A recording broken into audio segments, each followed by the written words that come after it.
அனைவருக்கும் வணக்கம். PGTRB 2025க்கான education சைக்காலஜியில் முழு மதிப்பெண் பெறுவதற்கான ஸ்டடி பிளான், கிளாஸ் மற்றும் டெஸ்ட் பேட்ச் நாம் தொடர்ந்து நடத்திட்டு வரோம்.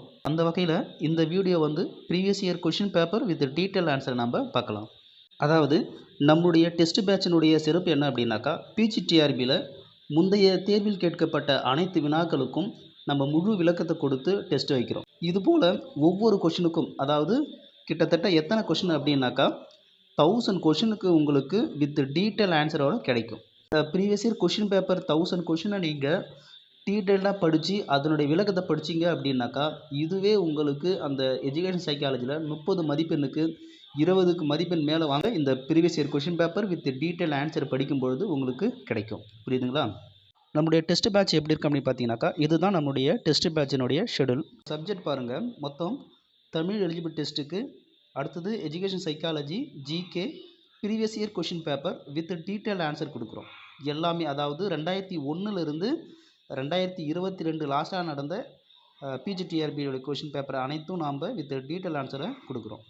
ஒவ்வொரு டெஸ்ட்டு 100 கொஷின்ஸ் வரும். அதில் என்னென்ன கொஷின் அப்படி பார்த்தீங்கன்னாக்கா, தமிழில் ஒரு 20, எஜுகேஷன் சைக்காலஜியில் 60, ப்ரீவியஸ் இயர் கொஷின் பேப்பரில் ஒரு 20. ஜிகே அப்படின்னாக்கா நம்ம ஒரு வாரத்துக்கு ஒரு டெஸ்ட் நம்ம ஜிகே வைக்கிறோம், மற்றது எல்லாமே வாரத்துக்கு 2 டெஸ்ட் வைக்கிறோம். சரி, இப்போது இதில் முக்கியமானது சிறப்பு என்ன அப்படின்னாக்கா, நம்ம ப்ரீவியஸ் இயர் கொஷின் பேப்பருக்கு அதனுடைய டீட்டெயில் ஆன்சர் கொடுக்குறோம். புரியுதுங்களா? சரி, வாங்க நம்ம இந்த வீடியோக்கான ஒரு கொஷின் பேப்பர் பார்த்துடலாம். மரபு, அனுபவம் மற்றும் பண்பாடு ஆகிய காரணிகள் பங்களிப்பது. இந்த கொஷினுக்கான கரெக்டான ஆன்சர் பார்த்தீங்கன்னாக்கா சி, ஆளுமை. ஆளுமை தான் இதுக்கான கரெக்டான ஆன்சர்.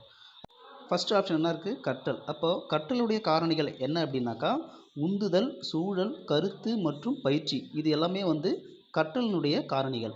அடுத்தது கவனத்தை பார்த்தீங்கன்னாக்கா, கவனத்தின் காரணிகள் என்ன அப்படின்னாக்கா, உணர்ச்சி தூண்டுதல்கள், தனிப்பட்ட ஆர்வம், உந்துதல் மற்றும் மனநிலை. இது எல்லாமே கவனத்தினுடைய காரணிகள். அடுத்தது டி ஆப்ஷன் வளர்ச்சி பார்த்தீங்க அப்படின்னா, வளர்ச்சியின் காரணிகள் என்ன அப்படின்னாக்கா, உயிரியல் வளர்ச்சி, அறிவுசார் விரிவாக்கம் அல்லது தொழில்முறை முன்னேற்றம். இதெல்லாம் வளர்ச்சியினுடைய காரணிகள். அப்போது மரபு, அனுபவம் மற்றும் பண்பாடு ஆகிய காரணிகள் முதன்மையாக ஆளுமைக்கு பங்களிக்கின்றன. ஏனெனில் இந்த கூறுகள் ஒன்றாக ஒரு தனிநபரின் குணாதிசயங்கள், நடத்தை மற்றும் ஒட்டுமொத்த உளவியல் ஒப்பனையை வடிவமைக்கின்றன. அப்போது இந்த கொஷினுக்கான கரெக்டான ஆன்சர் ஆளுமை.